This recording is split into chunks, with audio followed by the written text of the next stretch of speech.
Welcome back to the Equidome here in Scottsdale. It's the Cactus Classic 2023, which is home for the exciting qualifier for the Run for a Million coming up this fall. Here to talk about it is the major domo of Bob's Custom Saddles, none other than Chris Weaver. Chris, thanks so much for stopping by. Well, thanks for having me, Steve. You know, I got my first Bob's Custom Saddle when I worked for Doug Milholland. He ordered it for me in '87. Basket weave stamp with the upgraded silver and the Monty Foreman in-skirt rigging. I swear I could show him that saddle today. Well, possibly. And, you know, you guys have always set the standard in this industry for excellence in saddles. What's been the inspiration for that that's gotten you through so many years to where we are now?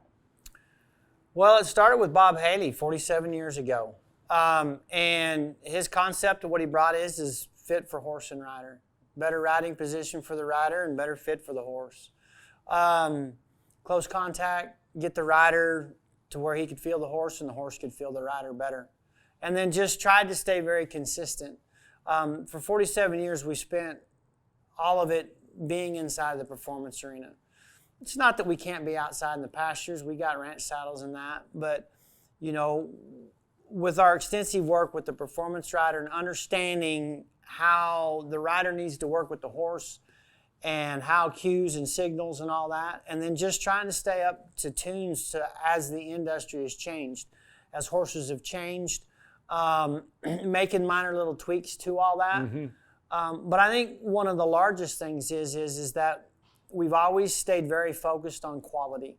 Quality of our craftsmen, quality of our raw materials, and the consistency of who and what we buy. Sure.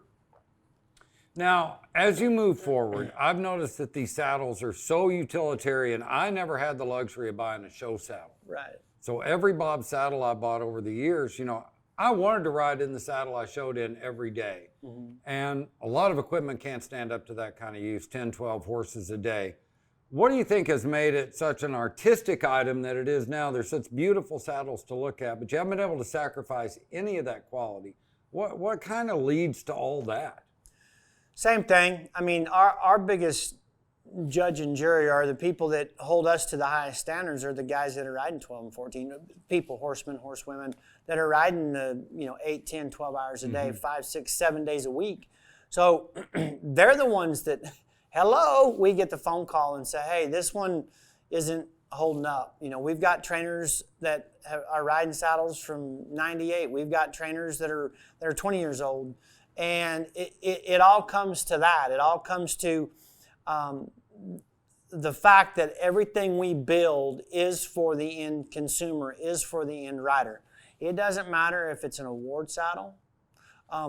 We use the same raw materials, no matter where it goes. We can have somebody call and say, I'm just going to train in it. Doesn't matter.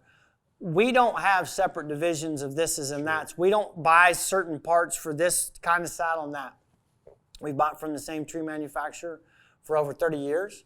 We take pride in that. We buy the leathers that we buy. We try to stay consistent. So it's just the challenging of ourselves to make sure. And we have a lot of people that now that saddles have elevated to what they are, and they are a showpiece as much as a tool and a performance piece. So we have people that one of our sayings is show them what you train in. Here's your show saddle. Now we're going to make you a duplicate to train in.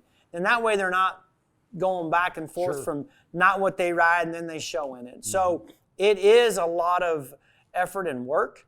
And it takes us listening and, and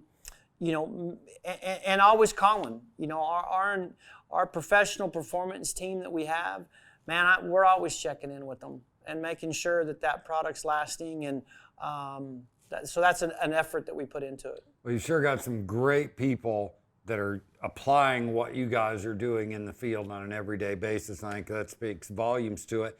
You're as involved in the performance horse industry as anyone, and you can see the ebbs and flows of it. What effect do you feel like an event like this Run for a Million now as it's getting 4 or 5 years old?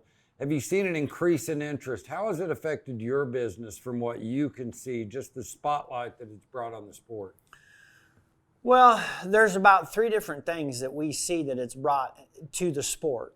And I say to the sport of equine. And then we can take it down to the sport of reining. But I mean, the Run for the Million, cutting this year, cow horse, reining. So it's performance, it's equine. They're equine athletes.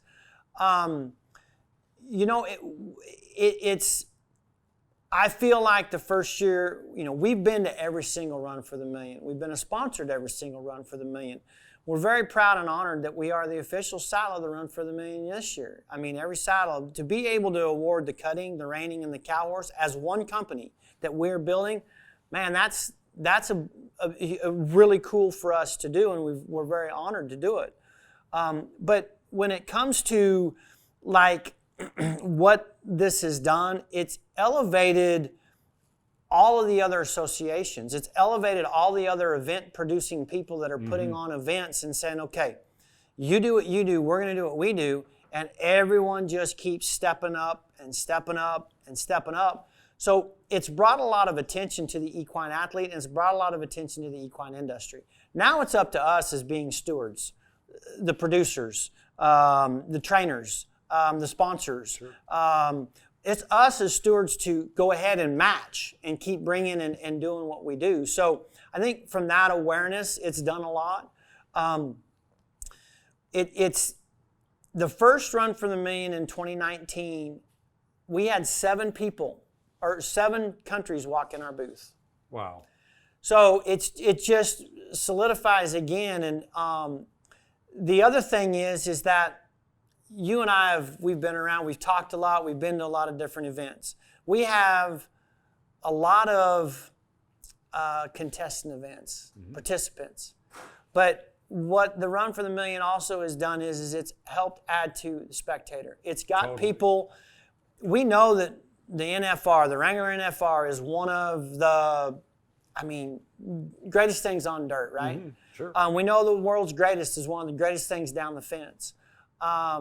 But we need more spectator events to draw more people in to get them to see what it is. So that's number 2 of what I think that they've done. And 3, it's just brought in a whole nother grouping of people. It really has.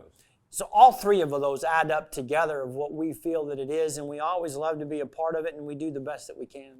Well, we're super grateful that you're such a big part of it. Not only we look forward to this qualifier coming up tomorrow, 100 of the best horse and rider teams from around the world, literally, and I'd say the majority of them, riding Bob's Custom Saddles. Chris Weaver from Bob's Custom Saddles is our guest. We're so grateful for the many contributions they've made to the great sport of reining, not to mention cow horse and cutting over the years, but I speak from a reiner's point of view.